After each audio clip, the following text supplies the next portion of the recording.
കൊല്ലം സ്വദേശിനിയായ വിപഞ്ചിക ഷാർജയിൽ കുഞ്ഞിനെ കൊന്ന് ജീവനൊടുക്കിയ സംഭവത്തിൽ വലിയ നിയമ പോരാട്ടത്തിന് ഇറങ്ങുകയാണ് കുടുംബം.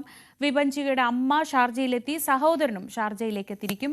ഷാർജ പോലീസിൽ കുടുംബം പരാതി നൽകും. നിലവിൽ ശാസ്താംകോട്ട ഡിവൈഎസ്പിക്കാണ് അന്വേഷണ ചുമതല. എസ് വിനീഷ് വിവരങ്ങളുമായി. വിനീഷ്, ഈ ആത്മഹത്യ നടന്നിട്ടുള്ളത് ഷാർജയിൽ വെച്ചാണ്. സ്വാഭാവികമായും അവിടെ നിയമ നടപടികളുണ്ട്.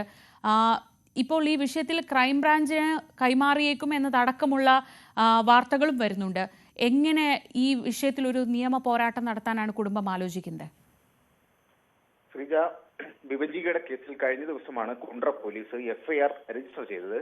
സ്ത്രീധന പീഡന നിരോധന നിയമപ്രകാരവും ആത്മഹത്യാ പ്രേരണയുമാണ് ചുമത്തിയിരിക്കുന്നത്. കേസ് ഡിവൈഎസ്പിക്കാകും ഇനി അന്വേഷണ ചുമതല നൽകുക. വിപഞ്ചികയുടെ അമ്മയുടെ പരാതിയിലെടുത്ത കേസാണ്. ശാസ്താംകോട്ട ഡിവൈഎസ്പിക്കാകും ഈ അന്വേഷണ ചുമതല ഉണ്ടാവുക. Kollam rural S P Sabu Mathew IPSന്റെ മേൽനോട്ടത്തിലാകും കേസ് അന്വേഷണം നടക്കുക. ഇതുമായി ബന്ധപ്പെട്ട് കുണ്ട്ര പോലീസ് വിപഞ്ചികയുടെ ബന്ധുക്കളുടെ മൊഴി രേഖപ്പെടുത്തിയ സാഹചര്യമുണ്ടായി. വിപഞ്ചികയുടെ ഭർത്താവിനും വീട്ടുകാർക്കുമെതിരെ സ്ത്രീധന പീഡനവും ആത്മഹത്യാ പ്രേരണയുമാണ് ചുമത്തിയിരിക്കുന്നത്. ഇതിൽ ഒന്നാം പ്രതിയായ വിപഞ്ചികയുടെ ഭർത്താവ് നിതീഷ് മോഹനാണ്. രണ്ടാം പ്രതി ഇയാളുടെ സഹോദരി നീതു ബെൻസി, മൂന്നാം പ്രതി ഇവരുടെ അച്ഛനായ മോഹൻ എന്ന ആളാണ്. എന്നിവർക്കെതിരെ എഫ്ഐആർ രജിസ്റ്റർ ചെയ്യുകയും ചെയ്തു കഴിഞ്ഞ ദിവസം. കേസിന്റെ മുന്നോട്ടുള്ള അന്വേഷണത്തിൽ നിയമോപദേശം തേടാനും പോലീസ് തീരുമാനിച്ചിട്ടുണ്ട്. പ്രതികൾക്കായി ലുക്കൌട്ട് നോട്ടീസ് അടക്കം പുറത്തുവിടാനാണ് ഇപ്പോൾ ആലോചനയുള്ളത്. രാജ്യത്തിന് പുറത്തു നടന്ന കേസായതിനാൽ സ്റ്റേറ്റ് ക്രൈംബ്രാഞ്ചിനാകും ഇതിന്റെ ഒരു അന്വേഷണ ചുമതല നൽകുക എന്നാണ് അറിയാൻ കഴിയുന്നത്. വിപഞ്ചികയുടെയും കുഞ്ഞിന്റെയും മൃതദേഹം വ്യാഴാഴ്ചയോടെ നാട്ടിലേക്ക് എത്തിക്കാനുള്ള ഒരു നീക്കമാണ് നടക്കുന്നത്.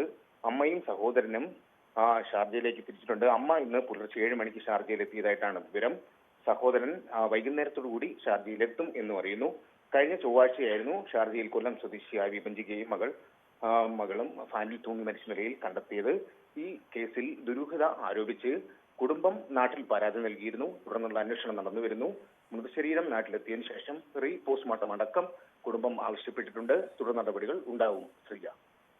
ശരി, ബിനീഷാണ് വിവരങ്ങൾ നൽകിയത്. വിപഞ്ചികയുടെ അമ്മ ശൈലജ ഇപ്പോൾ ഷാർജയിലെത്തിയിട്ടുണ്ട്. സഹോദരനും അങ്ങോട്ടേക്ക് എത്തും. അവിടെയും നിയമ നടപടികളുമായി മുന്നോട്ട് പോകാനാണ് കുടുംബം ആലോചിക്കുന്നത്.